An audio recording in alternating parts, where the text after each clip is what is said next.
दिनांक 12/5/2026 रोजी आम्ही पोलीस स्टेशनची टीम आणि आमचे LCBची टीम असे आम्ही पाहिजे फरारी आरोपी शोधण्याकरता मान्य पोलीस अधीक्षक सो यांच्या आदेशान्वये कारवाई करता आमच्या हद्दीत फिरत होतो. त्यावेळी आम्ही कुसगाव भागात फिरत असताना तिथे आम्हाला 2 संशयित व्यक्ती मिळून आल्या. आम्हाला त्यांच्यावर डाऊट आला की ते काहीतरी इलिगल ॲक्टिव्हिटी करतायत, म्हणून आम्ही त्यांची झडती घेतली. त्यावेळी आम्हाला त्यांच्याकडे MD नामक जो अंमली पदार्थ आहे तो मिळून आला. त्याविषयी त्यांना आम्ही चौकशी केली, पण त्यावेळी ते उडवडीची उत्तरं देत होते. त्यातला आरोपी क्रमांक 1 आहे, त्याचं नाव आहे योगेश उर्फ गोगो, आणि दुसरा आरोपी आहे त्याचं नाव आहे रिजवान शेख.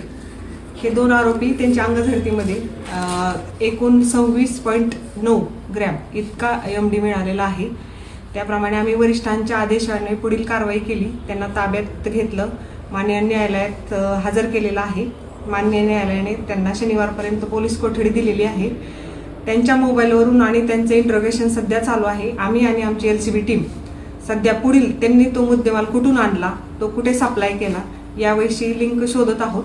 त्याची माहिती ह्या 2-3 दिवसात आपल्याला मिळून जाईल. त्याप्रमाणे गरज पडली तर परत आरोपींची पोलीस कोठडी रिमांड आम्ही मागवणार आहोत, आणि ही प्रक्रिया चालू आहे. याच्यातून अजून किती पुढे लिंक मिळते त्याच्यावर मोठा रॅकेट पण उघडकीस येण्याची शक्यता आहे. आम्ही ज्या क्षणी यांना पकडलं त्यावेळी ते स्वतः घेत नव्हते. त्यांच्याकडे 26.9 ग्रॅम इतका कोणी स्वतः कंझ्युम करणार नाही. ते विक्रीच्या उद्देशानेच तिथे थांबले होते, आणि त्यांना तो एकूण 2,60,000चा मुद्देमाल आहे, आणि त्यांचे मोबाईल पण त्यावेळी आम्ही जप्त केलेले आहेत. ते दोन्ही आरोपी कुठले आहेत मॅडम? सध्या ते पोलीस कोठडीमध्ये आहे. त्यांचं इंट्रोगेशन सध्या चालू आहे आमच्याकडेच पोलीस स्टेशनला. राहणार कुठले आहेत ते?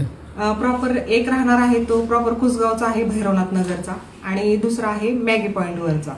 ह्या अशा लोकांवरती भविष्यामध्ये अंकुश ठेवण्यासाठी आपण काय उपाययोजना? बरोबर आहे. सध्या सिंहगड स्ट्रीटमध्ये बऱ्याचशा प्रमाण वाढलेलं आहे, अशा बातम्या आमच्यापर्यंत पण आहेत. त्याचा पण आम्ही लिंक लावतोय, आणि त्यांच्यावर आता ही कारवाई चालू झाल्यापासून इथून पुढे कंटिन्यू त्यांच्यावर कारवाई होणार, आणि यातून मुक्त करण्याचा आमचा मान्य वरिष्ठांच्या पोलीस अधीक्षक स्वतः इंटरेस्ट घेत आहे त्याच्यामध्ये.